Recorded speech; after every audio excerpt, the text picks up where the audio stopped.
Hey guys, welcome to another Blimey. It's only now. I've got to say the chap I'm going to be talking to this evening, and it is this evening. It's 20, so it's actually 10 past 10 at night. He's a good mate of mine. I've known him for about 16 years.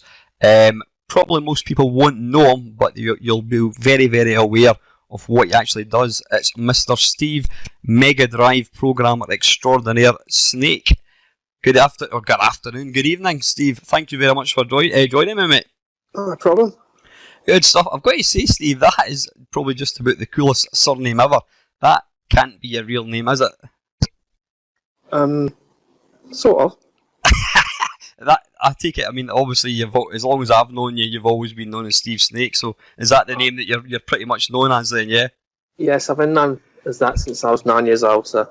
Ah, superb. Everybody calls me me mum. Is that right? Yeah. I'll not ask where it came from. Anyway, we shall move swiftly on. I was mentioning before we started recording, Steve. I think you and I have known. It's one of these funny things, you know. But I used to always remember. You know, I would say to my mum and dad, "Oh, I'm going down to see such and such a person," and how do you know them? Oh, I know them through the internet. Through the internet, and they used to think it was really, really weird that you could possibly have a friendship through the internet. I mean, it's you know, the thing is, obviously, the internet now is it's well old. It's been going for such a long time. But you and I think, if I'm rightly or not mistaken, Steve, I think we first got to know of each other through it was Yak Yak forums. So how did you end up there, if you don't mind me asking? I mean, I joined Yak Yak, and I think it was 2000. I think it was in middle of 2000 actually. When did you get on there, and how did you come to be on Yak Yak? I joined it pretty much from the very start, but to be honest, I can't remember how I found it. I think someone might have told me about it.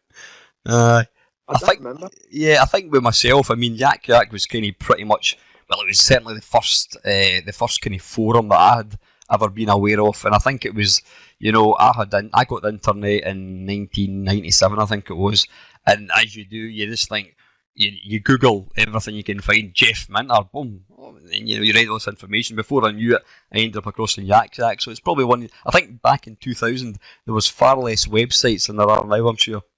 Oh yeah. So the chances of meeting now is probably very, very, very minimal as opposed to back in the year 2000. So anyway, kick things off, Steve. What I usually do when I'm speaking to any guys like yourself is I just like to kind of find out, how did you kind of first get involved in computers? What was your first experience of a computer? Was it Pong? Was it your mate's Spectrum or something?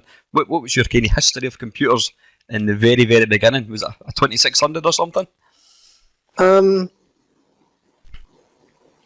My very first experience with computers was quite bizarre. It's like a friend of mine who used to live over the road. I don't know what his dad's job was, but he was an electronics genius. he had a whole room in his house, and like ceiling to floor on all the walls were like filled with little drawers with all electronic components in. Right. He used to build all sorts of stuff. Like he built like a massive analog synth that was probably better than anything you could buy on the market at the time. He used to build all sorts of stuff. Anyway, the Z80 CPU had just come out. Straight away he'd got one, and he built this computer, which he imaginatively called the Z80. And it had a machine code monitor in it, and that's all it did. Basically, it was a ROM that he'd bought from somewhere with machine code monitor in it. And it didn't do much. It had a little 8-inch green screen on it, which was one of those ones where you print a message and clear the screen. You can just do it with it for about 4 years. Not like a plasma TV then, eh? And yeah, so he'd got a print out of a hex dump of this ROM, and he'd been going through it and marking little areas and commenting on what they were doing. So, you know, I was looking at this printout and trying to work out what it did. And there's, you know, a little like 6 or 7 bytes in hex, and it said display this message.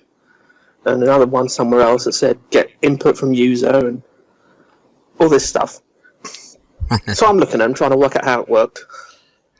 And I had no idea what I was doing. But I managed to put together a little game. And I thought that was how you programmed. You had these little bits of code that did something, and you just put them in. Right. So I just managed to put together, I worked out, you know, all these things that say the display message are all the same apart from these 2 little numbers here. What are those 2 little numbers there? And then I eventually found the messages in the ROM, and I worked out, oh, right, that's telling it where to find the message. So you know, I put it all together, and I put this stupid little game together where, you know, player 1, enter number from 1 to 100.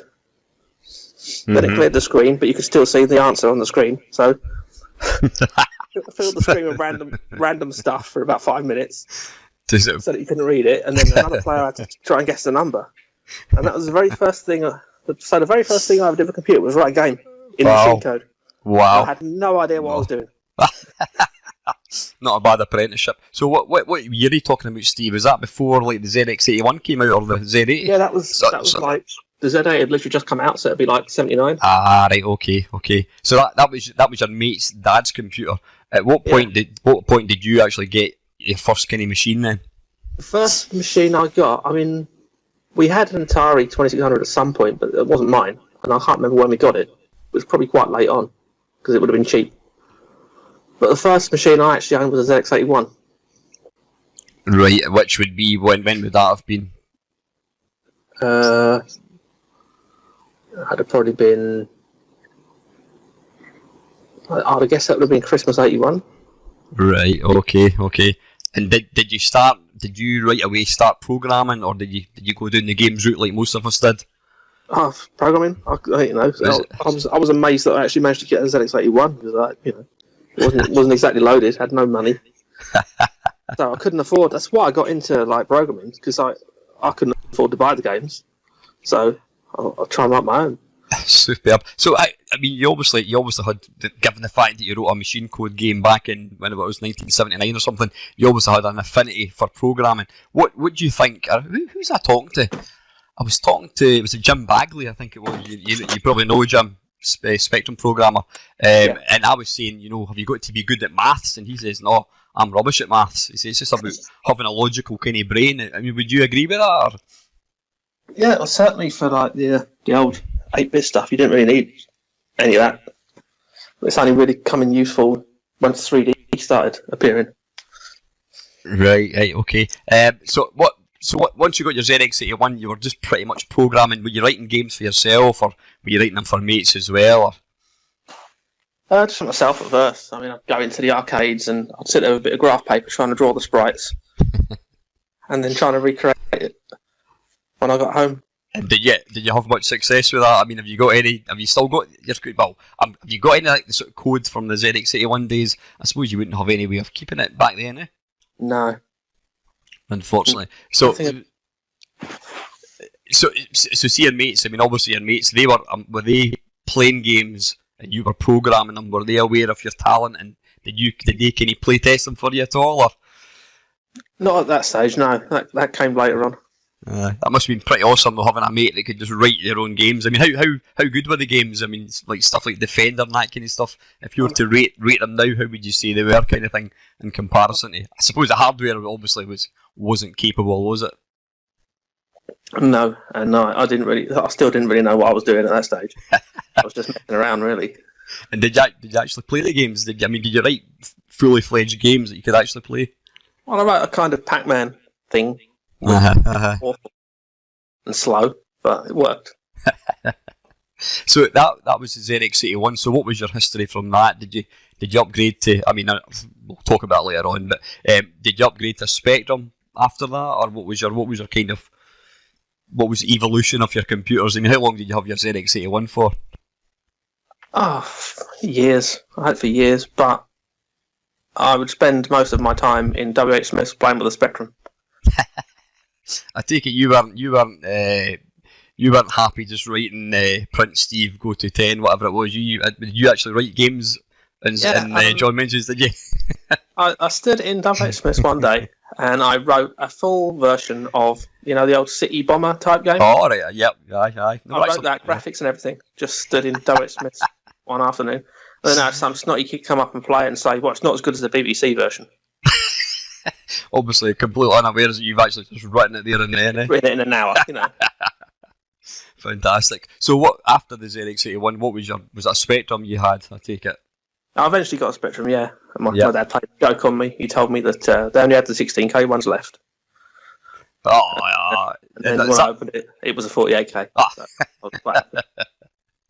Brilliant. So at what point did you think to yourself, I mean, presumably you were still at school when you were doing this. At what point did you have what was your ambition before computers came along? Before your mate's dad got a computer, what were you wanting to be? Presumably it wasn't a computer programmer because computers didn't exist. At what point did you think, well, man, I could maybe make some money out of doing this?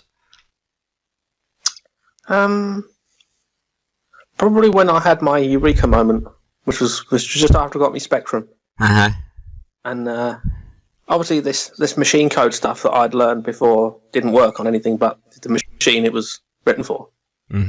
Yeah. So I decided to try and work out how to do it, because I've been doing stuff in BASIC, and I decided it wasn't quick enough. And I saw all these magazine articles with 100% machine code on all these games, and I thought this must be much faster.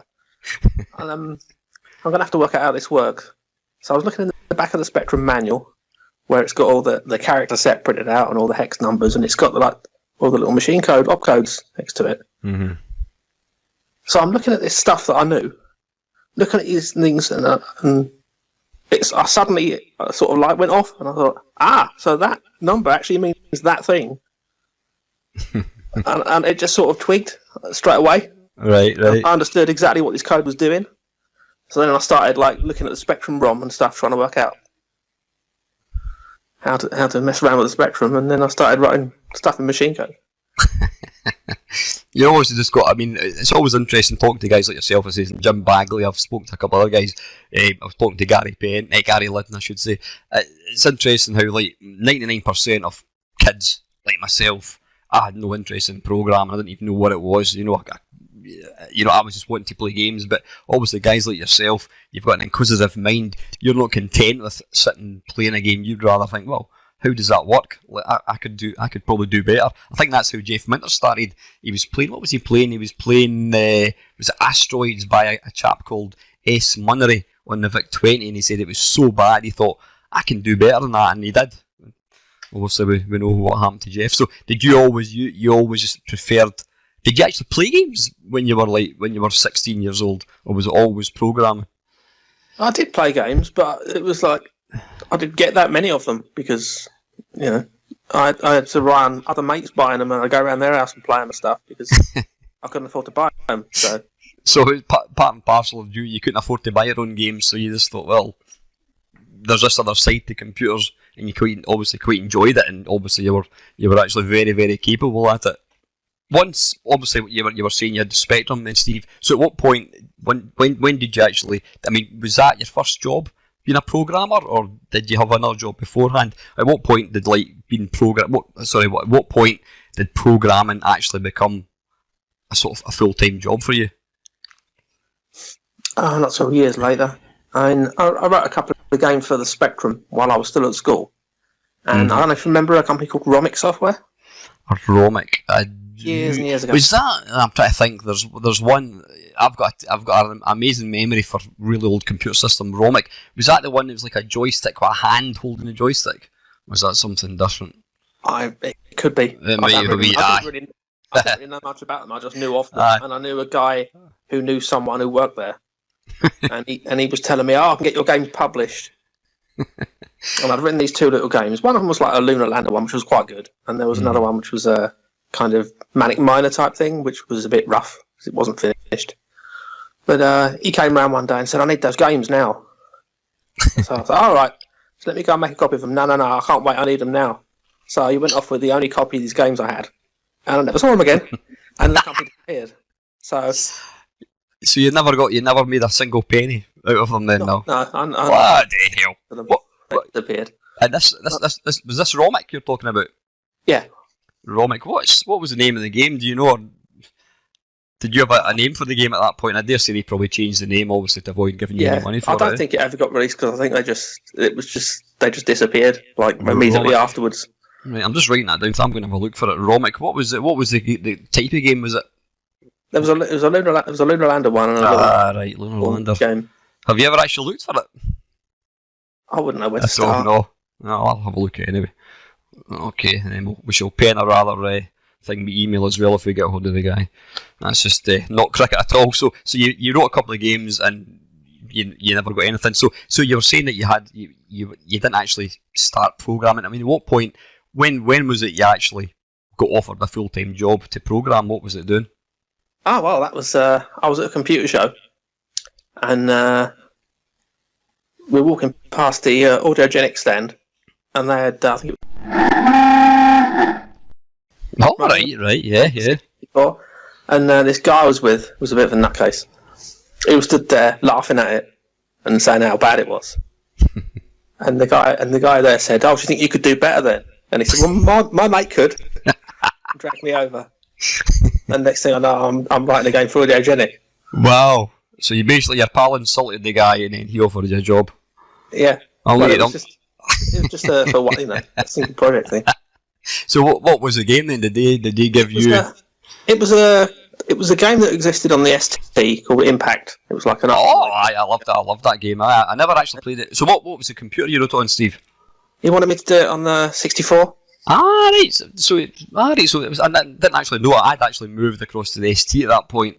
And yeah, I got Arkanoid, and then this Impact came out, which I thought was even better. It was quite basic graphics, but it had fantastic digitized sound, which was the big thing. So you actually wrote the version on the C64, huh? But yeah, that was fun.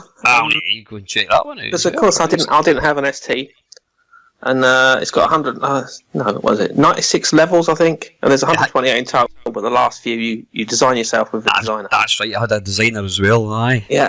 So I had to convert this game and copy out these 96 levels without having an ST and without anything any way of actually seeing the levels.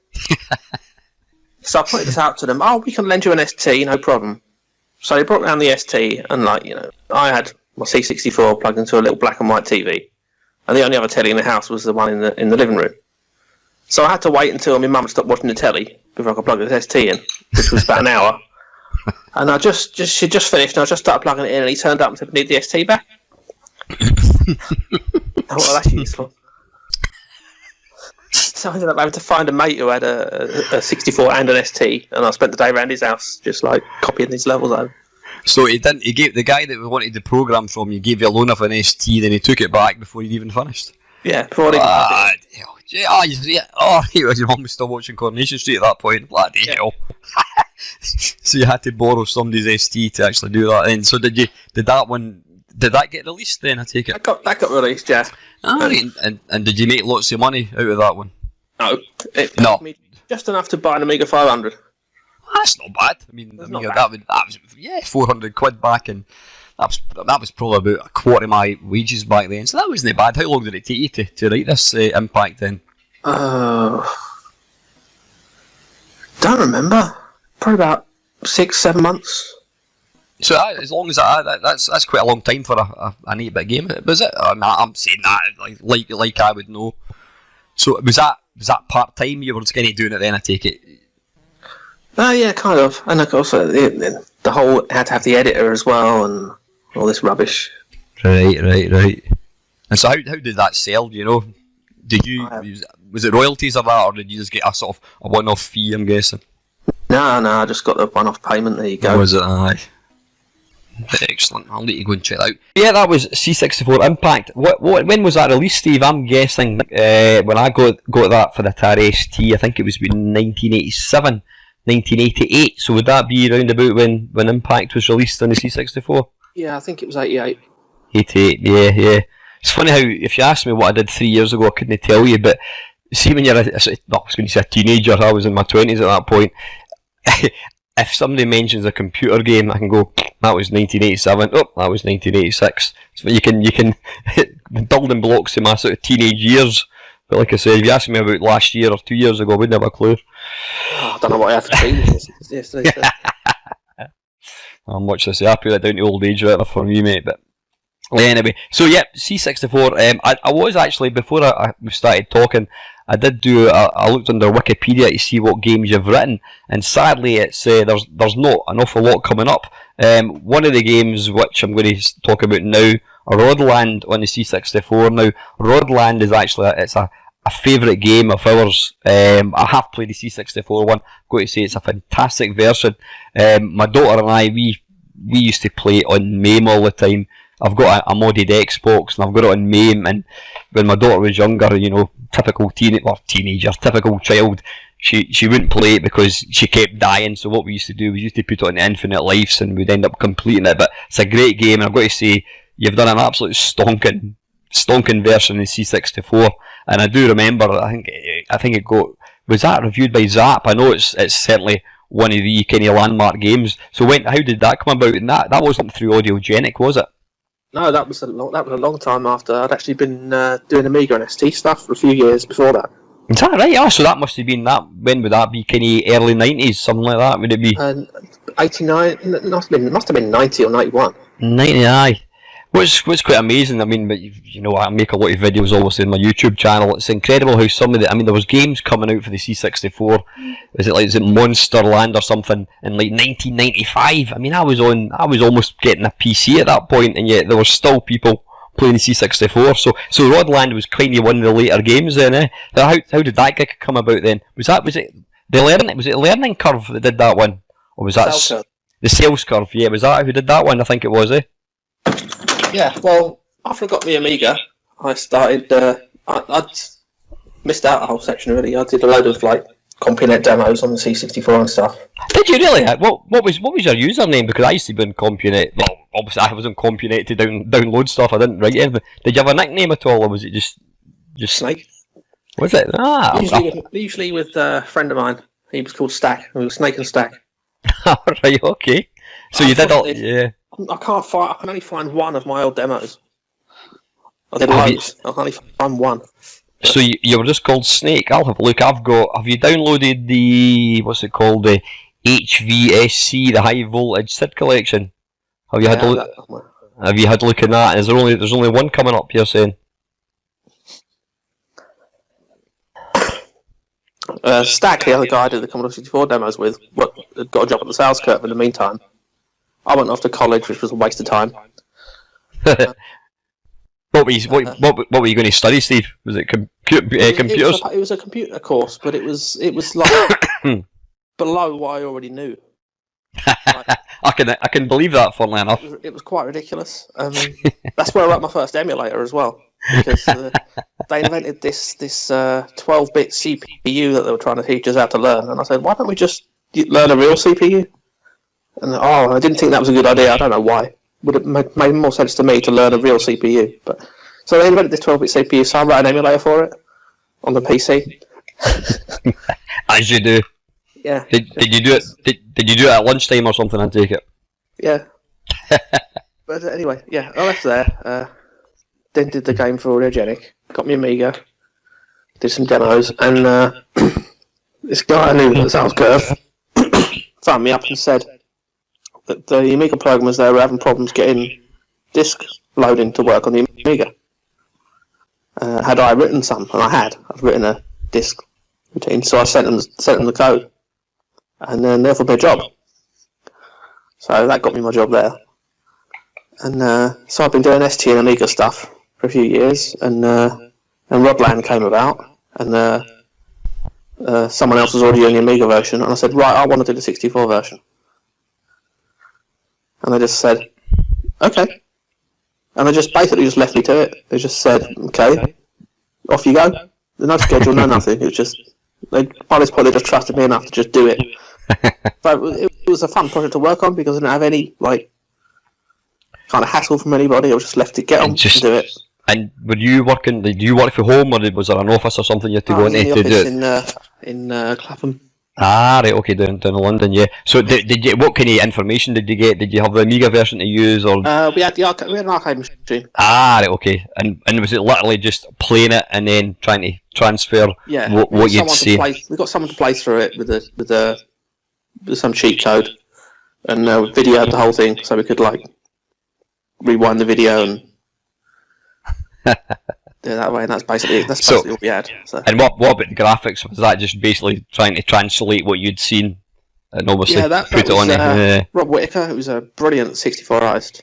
Ah, right, okay, yeah. He just we just sat down and discussed the best way to do certain things. Like I said, I want the players to look more high res than a normal 64 sprite.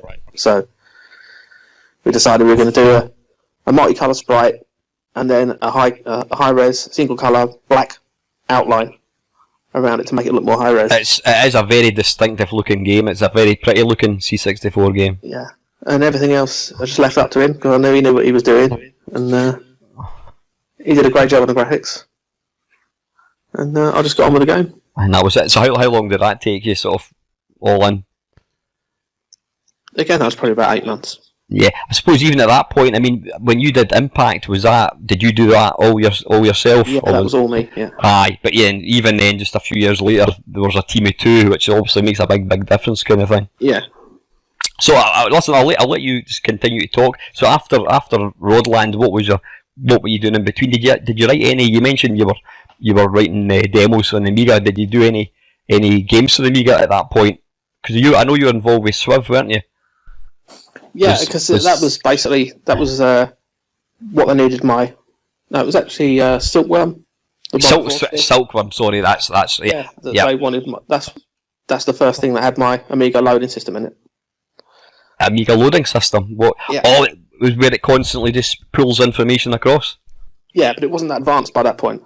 For Right. Silkworm, it was just like load the whole game into memory, run it. But they couldn't get that to work. They couldn't get the disk loader to work. So that's why they urgently needed my disk loader. Right. So I wasn't aware of that. So was this disk loader? Did that get farmed out to any other software houses at all? I remember what's the one? Oh, bloody hell! But is it Banshee? I think it is. I think that's similar as well. It just pulls the whole thing across, is it not? Or am I talking nonsense? What? Now there is another game that just streams the whole game across. I wouldn't know that. Can't remember. So did this loading system was that owned by the Sales Curve presumably? Well, I wouldn't have said so. No. Yeah. It's my code, and I wrote it at home in my own time. Right, aye, and so it wasn't used in any games that you didn't get involved in. It was just your own games. It was kind of. Oh, it was in. Aye. It was probably used in every single thing they ever did. Yeah. It was fine. I didn't mind. Got me the job. They can use it as long as I don't tell them and say I can't use it. I'm happy. Aye. So was Silkworm, was that before or after Roadland? Silkworm was the first Amiga game. Right, and then then there was Swift. Ah, so you did Swiv as well. Yeah, that's the one I remember you did anyway. Yep. So that was after that. So where did Roadland come in between? Was that before or after? That was quite a while after. There was a few other games before that. It's quite bizarre actually, just talking about that. The fact that you'd moved on to the Amiga and then like a couple of years later you're asked to then do a Commodore 64 game. How did you find that transitioning back the way? No problem at all. I mean, I loved the 64, but I never got that much of a chance to do much with it, because as soon as I'd got one game out there, suddenly they wanted Amiga programmers. Right. So how many? Yeah. I know I'll do a lot of reading obviously about programmers and that kind of stuff. They all say that the C64 is an excellent machine to program. Did you quite enjoyed programming for the C64? Oh yeah, I loved it. Yeah, what makes it, I mean, I'm completely non-technical, what is it about it that makes it such a nice machine to use? I don't know really. I mean, it's a combination of things probably. For a start, the SID chip's lovely. Mm-hmm. And the hardware sprites, nothing else at the time had decent hardware sprites. Nothing I'd worked on anyway. It was all software based, and the scrolling, the hardware scroll was nice as well. Yeah, it's the first machine where you could get something running at 50 frames a second with no problems, and make it all look nice. Yeah. So obviously you were a Spectrum man to begin with. Did you do any actual commercial games in the Spectrum? No, those were the only two I wrote disappeared. No, that was aye. That's and then I moved on to the 64. Aye. What would you say your favourite platform is for actually programming on? Of everything. Everything. Everything. You've not got a favourite. You don't have a particular favourite now. I like the Sega stuff, which kind of should be obvious. The Mega Drive was nice. Aye. The Dreamcast was lovely. It's such a nice machine to work with. Right. We'll leave that for a wee second. Obviously, I've got here it's called the Mega Drive. At what point did you get involved with the Sega Mega Drive? I know you did. You did NBA Jam Tournament Edition. Did you do any other games on the Mega Drive at all? There was the first NBA Jam. Then there was the Tournament Edition. What else? There was College Slam, which was another version of NBA Jam, basically, but with college teams in it. Was that the Mega Drive again? Was it? Yeah. Right. I did the Mega Drive and the SNES and the Saturn. There were various other bits and pieces for other games, like there was a baseball game. Frank Thomas, I think it was. Oh, right. There was some of the stuff in there to handle stats and save into the battery backup RAM and stuff like that. Right. Little bits and pieces of stuff as well. I wasn't. So you're mentioning the Saturn and the Dreamcast again. Were you just involved as part of a team, as opposed to? Is there any games out there that you'd say I wrote these games for these machines? I mean, there were still places I was at. There were still very small teams for a lot of this stuff. I mean, I did Test Drive 5, I think it was. All right. Wow. On the Dreamcast, and that was basically just me. Mm-hmm. Porting it all over from the various other versions. I took like the cars from the PC version and some of the code from the PlayStation version and whatever I could cram in. And that was just me. And it was pretty bad because it was quite an early Dreamcast game, and the libraries for Dreamcast at that point were a bit flaky. Right. Don't think right after that they released much better libraries, and so I rewrote my engine to use those libraries, and that was for Demolition Racer. All right, yep. So much better. That ran at 60 frames a second, and it was lovely. What about that was on was that on the Dreamcast? Dreamcast, yeah. Aye. What about the Saturn? Did you have much involvement with that one? Obviously, we know it had a very very short kind of shelf life, didn't it? Unfortunately. Yeah. Again, that was. Well, it was. I guess it was two people really, but it was like there was a lot of code sharing between the PlayStation and the Saturn. So was it was like one guy was doing the PlayStation, one guy was doing Saturn. So it was kind of 50-50. Mm-hmm. What about the PlayStation? Did you have much involvement with that at all? Quite a bit, yeah. There's one game I did for the PlayStation, Batman Forever, which. No, right. That's a very good game, isn't it? Well, I actually thought it wasn't that bad, and it was very similar design to the dynamic loader system for Swiv and everything. It was like literally hammering the disc all the time. Like the background was being streamed in, enemy sprites, enemy code, sound effects, everything was constantly being streamed in off the disc. So it was really quite complicated and difficult to get all working. And but Sony didn't like it because they knew the arcade machine was running on Saturn hardware, and it didn't look better than the Saturn version. So they weren't happy about that. Right. And the thing's got like 3,000 colours, 330,000 colours on the screen at any one time, and they said it looked like a ZX81 game. Well, if my ZX81 could do that, I'd have been very happy. So what happened? Did that? Obviously got released, but it got released, but it didn't get very good reviews because politics and all that. Yeah. Well, we obviously know what went on there. A lot of backhanders and that kind of stuff. So I mean, it's funny. It's interesting you're talking about Batman Forever. It had all these features. It's a funny thing. I mean, it's one of these things as a gamer you don't really. It's not something. It's only when somebody points out to you. By the way, you notice that game doesn't actually load. You go, oh, yeah, okay. It's one of these things. It's a very very clever thing, but it's such a seamless thing that punters like myself don't notice it. I mean, it kind of goes under the radar, which is a shame, but amazing that you could do that. So kind of moving on for that then, Steve. So you did obviously you had the C64, the Amiga, C64, Mega Drive. One of my favourite games, which is on the Xbox 360, which I mentioned to you when I was talking to you a couple of weeks ago, is Bomberman. on the 360. That was one of the Xbox 360. That was one of the first Xbox Live games, I think, to kind of come out, wasn't it? One of them. I mean, I actually had launch titles for Xbox Live as well. Did you? What games were these? They were the Midway arcade games.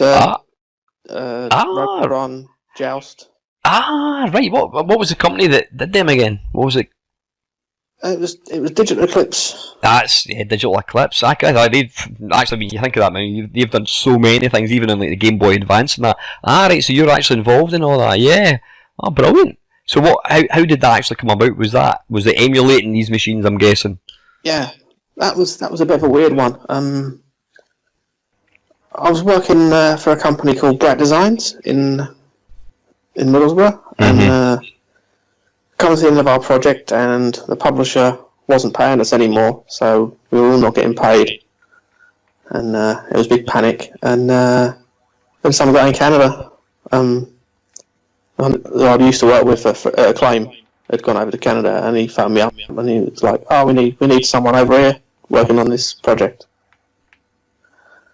So went out to Canada, had a look around, said, "Yeah, I'd like it over here. I could live here." So I'd arranged to move out there and work for this company. Then I got an email from Digital Eclipse saying, would I like to do some freelance stuff for them? So I emailed back and said, "Well, I would, but I'm currently in the middle of so I can't." So anyway, I got over to Canada, worked for this company for a while on this Nintendo game, which eventually got canned and they went down. And then I found out Digital Eclipse is in Canada. So I phoned them up and I said, "Hey, you emailed me a while ago." And so I went in for an interview. I started working there on these Xbox Live games. Ended up doing, I think it was about 30 different arcade games for Xbox Live. Wow. So I've got most of them. Yeah, I mean they're fantastic. So at one point, I probably had the most games on Xbox Live of anybody. That didn't last for long. I mean, I've still got quite a few Xbox 360s. I've still got all the emulators. The only one which I was disappointed it never ran that well, and it's because it needed online was track and field. I love that game to bits, but the online side of it wasn't good. Were you involved with track and field at all? Yes, I was. Yes, that's one of the many. I mean, single player spot on, but playing against another player, it was that's the thing. They wanted everything to be playable over the internet. And obviously, none of these games were designed to do that, so it's kind of difficult to make it work. Yeah, and I don't. And it came up. They'd been talking to someone at our office about it, and I heard about it, and I said, "Yes, let's do this." And so that all got arranged, and I spent like a couple of months while I was at home, just like playing through all the old Bomberman games, making sure all the best bits from all the games got documented. And so I went and put them all in, and they came back to it, and they kept asking for all these changes, hundreds and hundreds of changes to what I was doing. So I replied to all of these changes and said, "Yeah, I can do that if you want, but please note this is how it works in 7 other Bomberman games." and I made all these notes, and they looked at it and just went, "Yeah, right."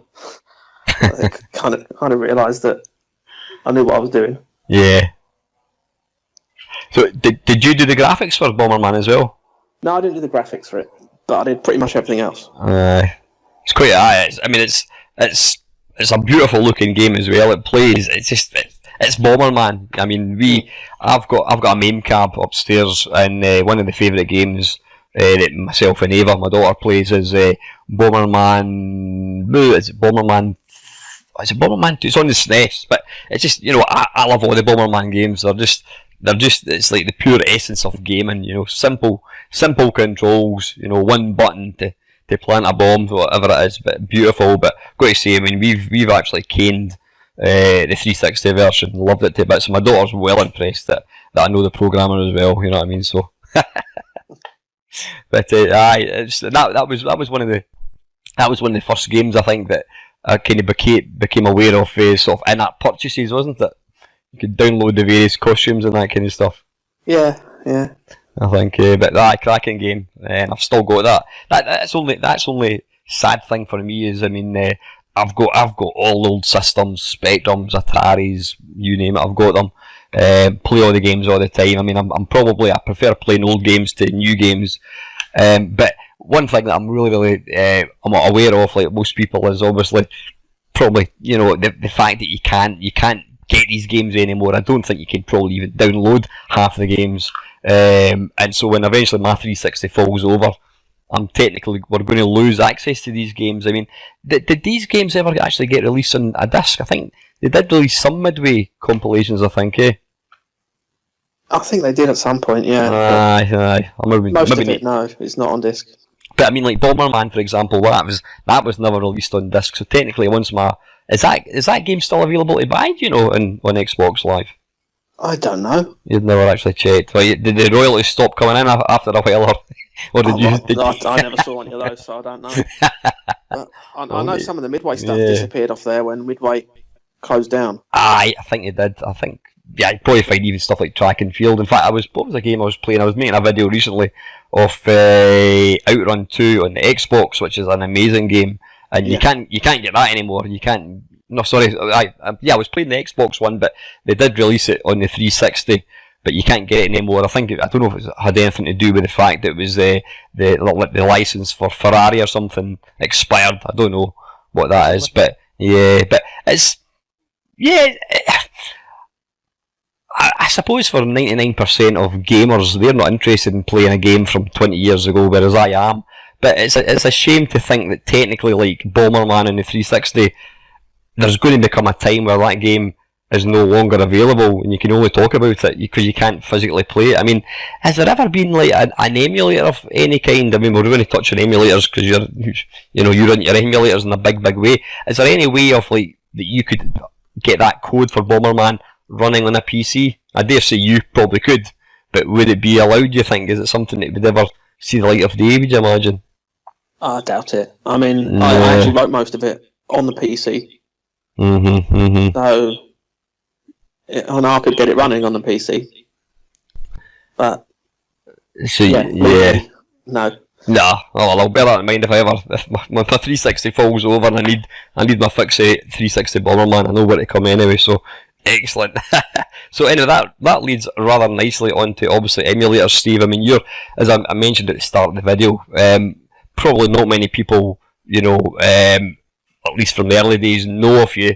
They may have heard your name, whatever, but I dare say anybody that's got even the slightest interest in emulation has probably used, and I'm not just saying this, quite without a shadow of doubt, the best, most playable, easy to use, authentic emulator, and that's your Kega Fusion, which it basically emulates every system from the Master System, Mega Drive, Game Gear, Mega CD, 32X. Have I missed anything out at all? I don't think so. That's it, I think. Don't think so. I mean, when did did it start as KGN? I mean, it's had numerous itinerations.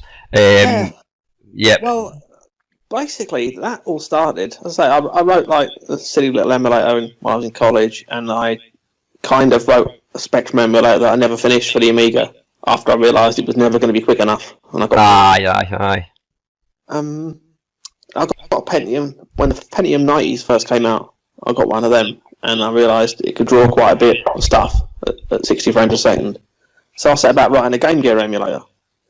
I mean, you're talking about writing an emulator. That was before emulators existed. Yeah. I can't even being a non-technical person, I can't even imagine how you could possibly think, I'm going to take a game from a completely separate piece of hardware and I'm going to make it run on this other piece of hardware. I just can't even believe how somebody could have. The same kind of thing I was saying before about Bomberman and eventually not being able to play it. It's kind of the same thing. It's like I've got all these old games, and Spectrum was like on its last legs, so I want to play these games on my Amiga. So that's where that idea came from, and it was the same with the Game Gear because I'd lost my Game Gear. I'd moved out of my mum's house. I'd moved like 250 miles up north to go and work for like Iguana and Acclaim, and I don't know what happened to my Game Gear. It got lost along the way. So I thought, well, I'll write an emulator for it. Because I thought this PC was the emulator I'd seen at the time was, what was it called? Called Genin, I think. and it was horrendously slow. It was like, you're talking like a frame a second, if that. And no sound at all, and the README file said it's got no sound because that's impossible. Well, just me being a bit into synths and stuff, and knowing how this stuff works, I thought, I'm sure I can emulate the sound chip. I understand how it works. I know how that stuff works. So that's what I started off doing, was just emulating the sound chip. And I got most of the sound chip done, and I thought, right, how am I going to test this thing? Well, the best way to test it is to actually try and get a game to play some music. So I needed a Z80 emulator, because the Mega Drive had a Z80 that ran the sound chip. So knocked up a Z80 emulator, ripped like the sound code out of Ghost Goblins, I think it was, and got it running that, got it playing the sound. Okay, that sounds reasonable, and it's not taking a lot of CPU time. So it's not much of the rest of the machine I can get emulated. And ended up getting that working, and I put out the first version of Kgen, which had no front end whatsoever. You just type Kgen and the LOM name, and it loads up. And I uploaded it to my website 8 o'clock one morning before I went to work, and I sent one email to one website, because they were talking about, it's a shame that this other emulator didn't have sound and it was impossible. So I emailed them and I said, see what you think of this. So anyway, went to work, got to lunchtime, popped onto the internet, because there was like one machine in the whole room that had internet. This was like before everybody had internet access. I went to go to my website, and my website had been taken down. Really? There'd been something like 150 gig or something of downloads. Oh, right. So it wasn't. A few hours. Bloody. So it wasn't. I thought Sega had taken it down. So it was purely the website just fell over due to the sheer amount of traffic. I was expecting like a few people to look at it, and there was like hundreds and thousands of downloads already. What year was that, Steve? When would that be? 97? Yeah, I think that was 97. 97. Yeah. I mean, that's when I first got the internet, 1997. And I mean, I was aware of emulation from like the Amiga days. I remember seeing adverts in the Amiga format for Commodore 64 emulator and Spectrum emulator, and I sent off my £5, and you got your disc and you loaded up Attic Attack, and it ran at like 12 frames a second. It was rubbish. But then, of course, when I got my internet, the first thing I started to do was type in Commodore 64, and I think I can't remember, was it C64? But yes, I mean, I was probably one of the guys that helped bring your website down. Just incredible. I mean, it's just, how did you see the actual the ROMs for the actual games? Were they available for you to kind of use, or did you kind of create them yourself from the games that you had, or? Yeah, I had to rip them off the cartridges I had. I don't even know how you'd begin to do something like that. I mean, that's just... I mean, to be able to just decide to write what you were effectively doing, you were giving yourself a free Mega Drive, which is just absolutely incredible. So the first Kgen that was, or the very, very first one that came out, was it just for the Game Gear, you were saying, yeah? No, that was for the Mega Drive. Didn't even do Game Gear. I'd given up on the idea of Game Gear. Ah, right, okay. So how did it evolve to become the sort of the one-stop shop for Sega? Did you just constantly add systems to it, and how difficult was that to kind of add additional systems? Well, the first version was it was just for DOS. It was no Windows or anything. I didn't even have Windows on my machine at this point. I was quite late to the Windows scene. It's like 97. I was still running DOS. And then I released Kgen 98, which was the same thing, but it had a nice front end with menus and stuff, and you could and it had a lot more features, and it was a lot more accurate. But then it got to the point where it had gotten so big that I couldn't do anything with it anymore. Like every debugger that existed for DOS would just crash when I tried to load it in, because it was just running out of memory all the time and stuff. So okay, I'm gonna have to move it to Windows.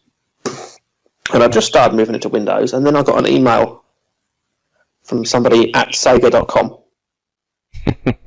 which said, I need to talk to you. And that's all it said. And I was like, oh God, here we go. So I emailed him back and said, "Yeah, what's the problem?" And it turned out that they wanted to use my emulator. So I ended up writing a couple of projects for Sega, which was the Sega Smash Pack, Sega Smash Pack 2, and Sega Puzzle Pack, which were like a few Genesis games. That was in the PC, I think it was. That was like Windows 95, I remember. Yeah, I remember playing them, yeah. So, I just started putting my stuff to Windows, and it was like, now I need it in Windows, this is cool. So I wrote all that stuff for them, and I was they wanted me to do the Dreamcast version as well. It was really odd, this. They said, yeah, we'd like you to do a Dreamcast version, but we've got no budget whatsoever. All we can offer you is some free games for the Dreamcast. And I thought, I'd kind of like to do it anyway. Because I like the Dreamcast. I want to mess about with the Dreamcast. Mm-hmm. So I said, yeah, I'll have a go. I'll look into it. But then somebody at Sega Japan said, no, we don't want to be associated with the emulation scene. And put a stop to it, which I thought was quite odd. Right. But anyway, I did these games on the PC, and then I kind of left it alone because I got busy doing other stuff at work again, doing the Dreamcast stuff, and then it was a few years later, and some other guy was working on a new emulator for a Mega Drive, and he was trying to get the Mega CD stuff to work, which hadn't been done before by this point. And I can't remember how he got in touch with me, but he got in touch with me at some point and was asking me questions and talking about it. And I was trying to explain to him how I got certain things working and giving him information that I knew about the Mega CD. Mm-hmm. And eventually I thought, you know what, it's going to be a lot easier for me to help this guy if I'm doing it myself. So I thought, okay, I dug out some old stuff and I thought, I'm just going to scrap that, rewrite a new emulator. And that's when Kega was kind of born. And it started off just being, I just got the Genesis stuff working, and then I was working on getting the Mega CD working with this guy, and everything I found out, I was telling him. He kept saying, no, don't tell me. I said, I understood. I worked well with him because I understood him.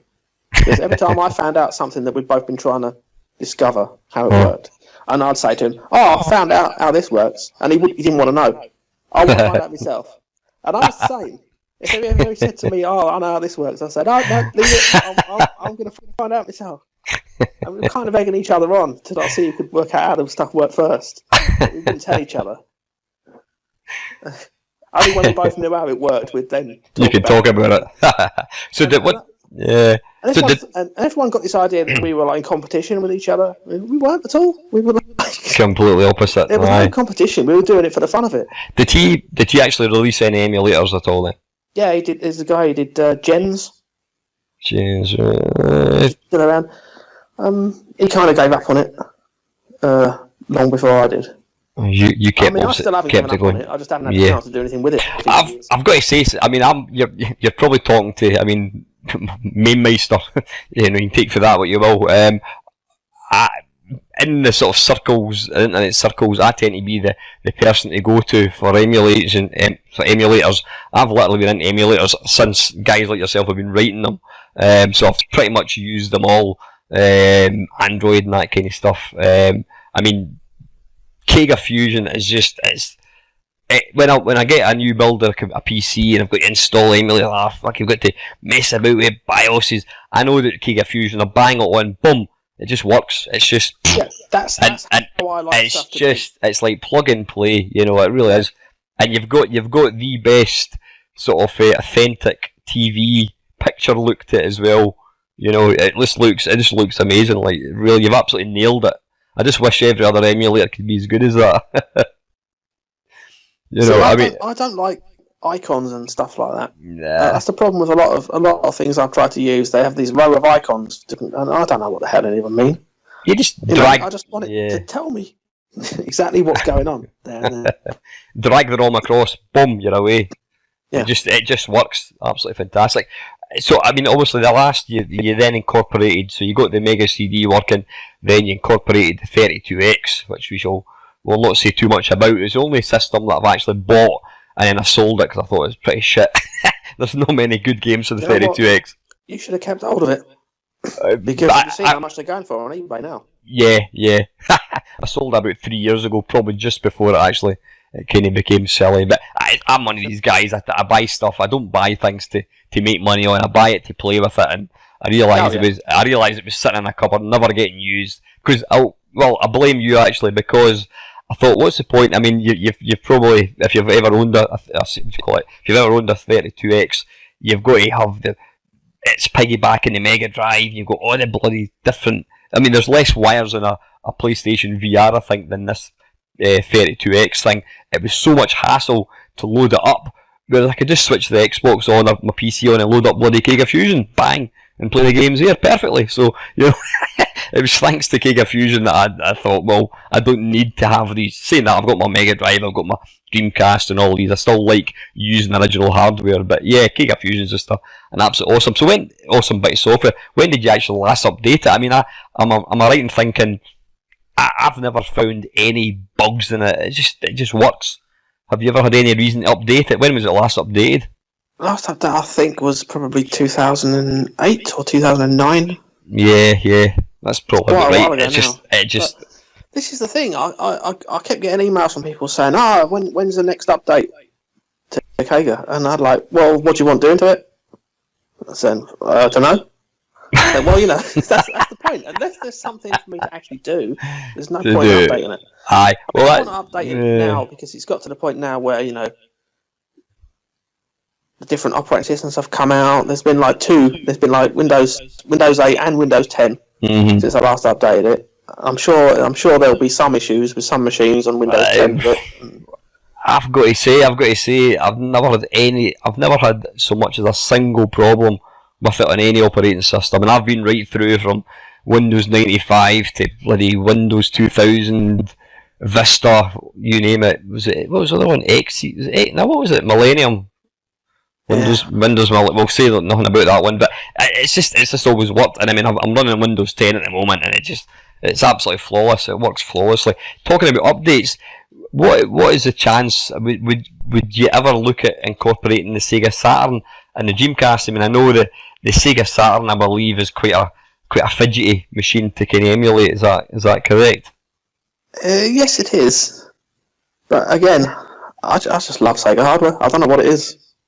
It's just the thought that goes into their stuff. I mean, a lot of people slag off the Saturn, and all these rumours about, this chip was added later on and stuff, which can't be true, because the chip they're talking about, without that, the whole machine would never have worked. You know, so... But the thing is, you know, like even the Genesis, like, did they know that the Sega CD was going to be invented? Did they know that the 32X was going to come along at some point? Because you would think they did. When you look at how it's designed and how things work together, it's just you know, you plug in the Sega CD and the cartridge space moves up in memory to a different address, so it's out of the way of this piece of hardware. Then you plug in the 32X and stuff moves around again, and it's it all seems to work very well together. So, I mean, obviously you love your Sega machines to bits. Would you ever look at trying to bring out a new version of Kega Fusion to incorporate Dreamcast and Saturn? Is that something you would consider doing? See, this is an interesting question, because I don't know whether it would be a good idea to put them in there or to do something separate, because the thing is, all the old 8-bit consoles, they're all similar resolution and, you know, similar type of features, but then you get onto the Saturn and the Dreamcast, and it's very different. Like, they're all like true colour and higher resolutions and whatever.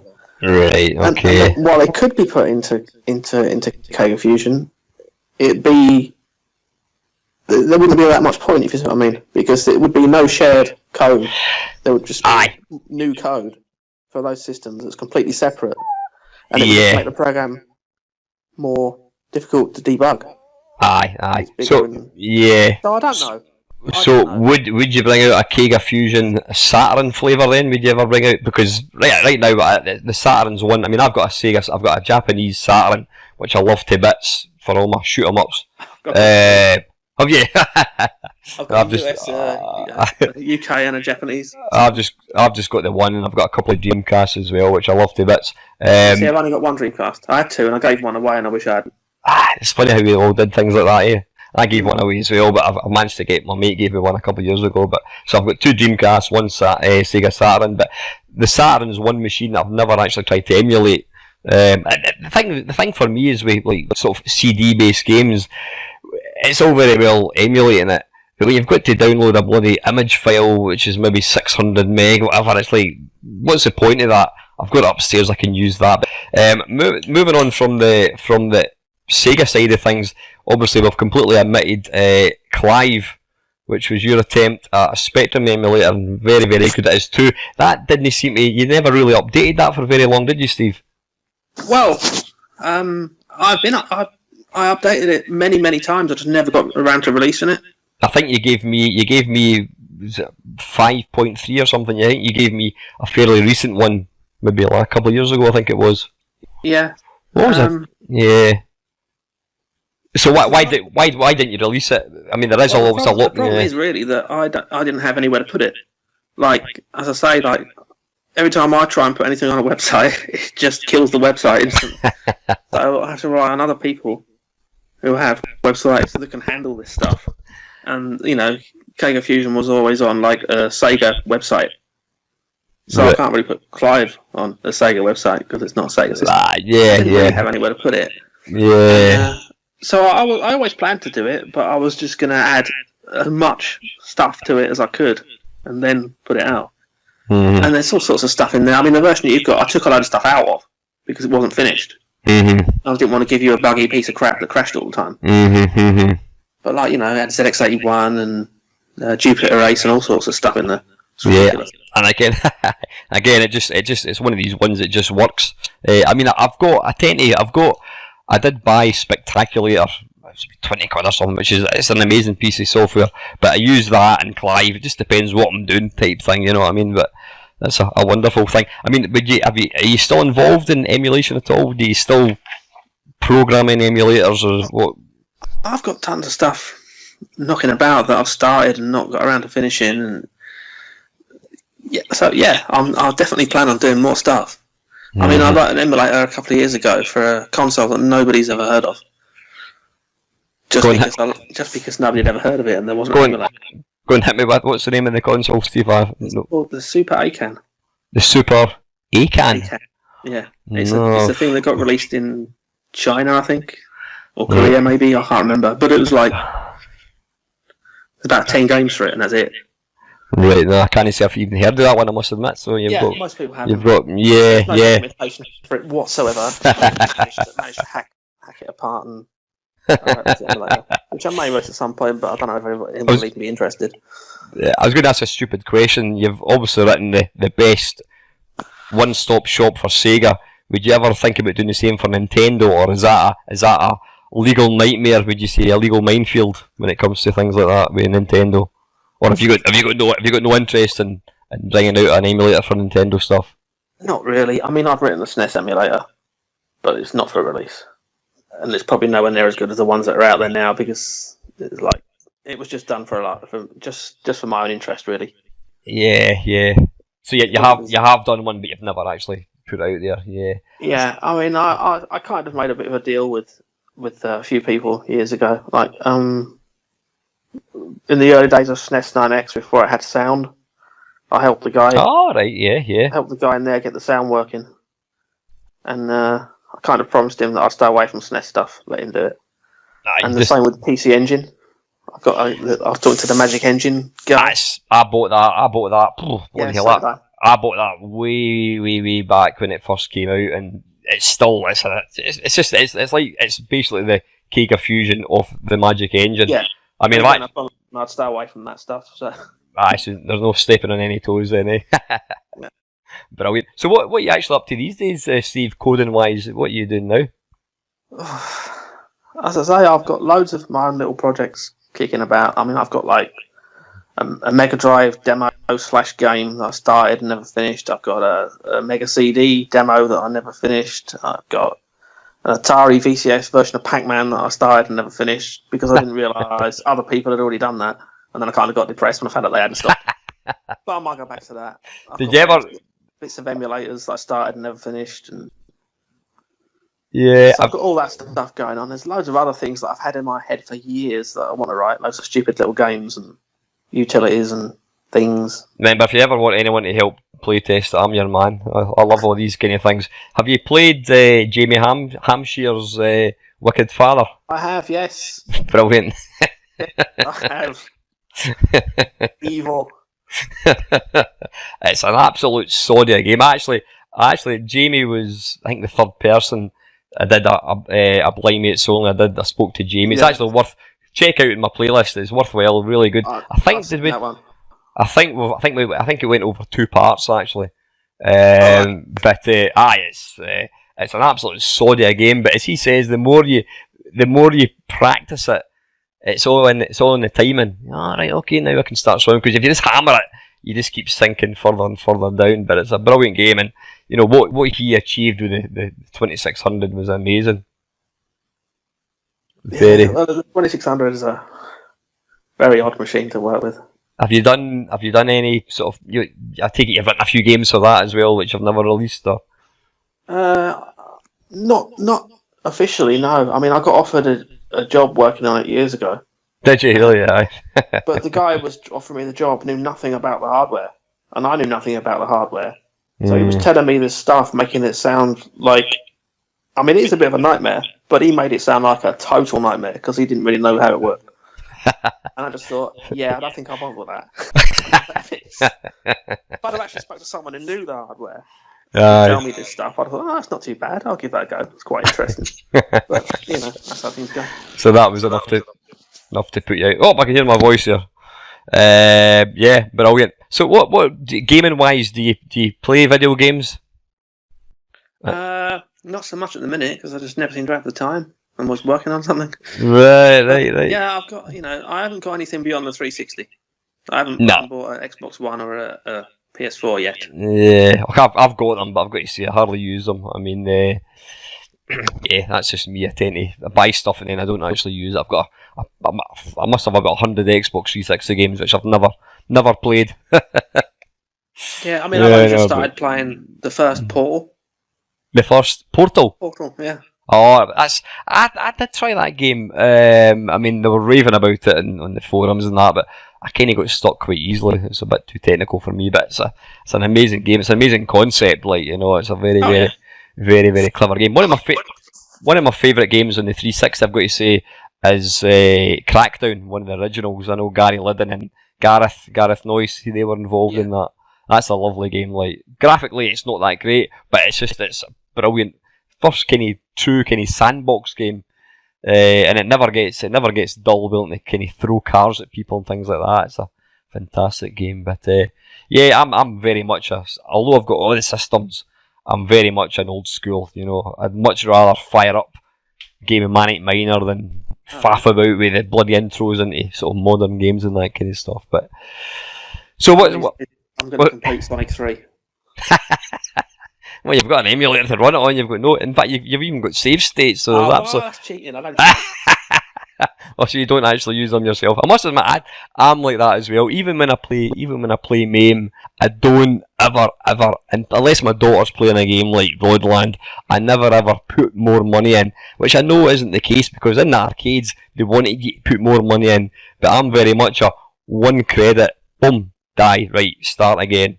I never like Gauntlet. I must admit, Gauntlet's one of the games that MAME sort of spoiled it for me because the whole point of Gauntlet was trying to not die.